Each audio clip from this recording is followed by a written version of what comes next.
धार्मिक ग्रंथ गरुड़ पुराण में बताया गया है कि मनुष्य धरती पर जो कर्म करता है उसके आधार पर ही उसको फल मिलता है। इस पुराण में मनुष्य के कर्मों के लेखा जोखा बताया गया है। आम तौर पर हिंदू धर्म में गरुड़ पुराण किसी व्यक्ति की मृत्यु के बाद पढ़ा जाता है। इसके अनुसार व्यक्ति को अच्छे व बुरे कर्मों के आधार पर ही स्वर्ग व नरक में जगह मिलती है। साथ ही इस पुराण में यह भी जानकारी दी गई है कि मनुष्य के कर्म ही उसके अगले जन्म का निर्धारण करते हैं। गीता में यह भी कहा गया है कि मृत्यु के बाद केवल शरीर नष्ट होता है, आत्मा नहीं। आत्मा पुराने शरीर को छोड़कर नए शरीर को धारण करती है। गरुड़ पुराण में कुल 84 लाख योनियों के बारे में बताया गया है। इसमें मनुष्य योनि को सबसे श्रेष्ठ योनि माना गया है। गरुड़ पुराण में कर्मों के आधार पर जन्म लेने वाले योनि के बारे में बताया गया है। यानी मृत्यु के बाद आपका जन्म किस योनि में होगा, यह पहले से ही निर्धारित है। क्योंकि आप अपने जीवन में जिस तरह का कर्म करेंगे, मृत्यु पश्चात उसी के आधार पर आपका अगला जन्म भी होगा। आइए जानते हैं कि कर्मों के आधार पर अगले जन्म में क्या बनेंगे।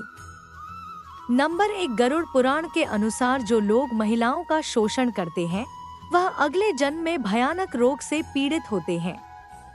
इसके अलावा अप्राकृतिक रूप से संबंध बनाने वाले लोग अगले जन्म में नपुंसक बनते हैं। नंबर 2, गरुड़ पुराण के मुताबिक जो व्यक्ति जीवन भर किसी को छल, कपट और धोखा देता है वह व्यक्ति अगले जन्म में उल्लू बनता है। वहीं किसी की झूठी गवाही देने वाला मनुष्य अगले जन्म में अंधा बनकर पैदा होता है।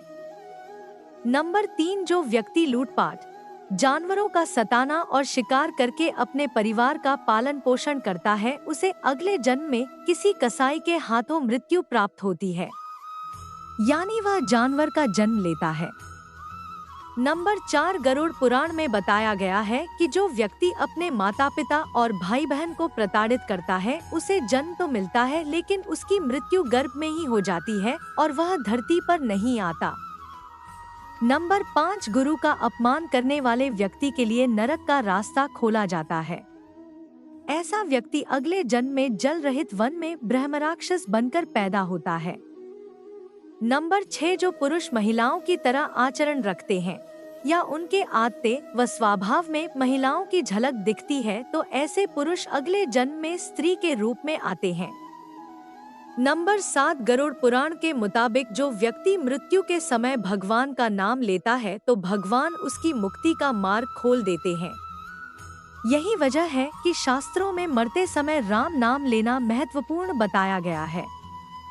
नंबर 8, जो मनुष्य स्त्री की हत्या, गर्भपात या गाय की हत्या करता है वह अगले जन्म में मूर्ख और कुबड़ा बनकर पैदा होता है। नंबर 9, धर्म का अपमान करने वाले, जो व्यक्ति धर्म, वेद, पुराण जैसे धार्मिक ग्रंथों का अपमान करता है, ईश्वर के प्रति श्रद्धा भाव नहीं रखता और पूजा पाठ नहीं करता है, वह नास्तिक कहलाता है। गरुड़ पुराण के अनुसार ऐसे लोगों का अगला जन्म कुत्ते के रूप में होता है। नंबर 10, मित्र के साथ छल करने वाले, दुनिया में मित्रता का रिश्ता सबसे खूबसूरत होता है लेकिन कुछ लोग मित्र के रूप में शत्रु बने रहते हैं। गरुड़ पुराण के अनुसार ऐसे लोग जो मित्रों के साथ शत्रु बनकर छल करते हैं उनका अगला जन्म गिद्ध के रूप में होता है। नंबर 11, लोगों को मूर्ख बनाने वाले, कुछ लोग चालाक और होशियार होते हैं। अपनी चालाकी से जो लोग दूसरों को मूर्ख बनाकर उनका लाभ उठा लेते हैं या काम निकलवा लेते हैं, ऐसे लोगों को मरने के बाद नरक में स्थान मिलता है। साथ ही ऐसे लोग अगले जन्म में उल्लू के रूप में जन्म लेते हैं। स्वयं कर्म करोत्यात्मा स्वयं तत्फलमश्नुते, स्वयं भ्रमति संसारे स्वयं तस्माद् विमुच्यते। मनुष्य स्वयं कर्म करता है और स्वयं ही उसका फल भोगता है। वह स्वयं ही इस संसार सागर में डूबता रहता है तथा स्वयं ही प्रयास करके इससे मुक्त हो जाता है तथा मोक्ष को प्राप्त करता है।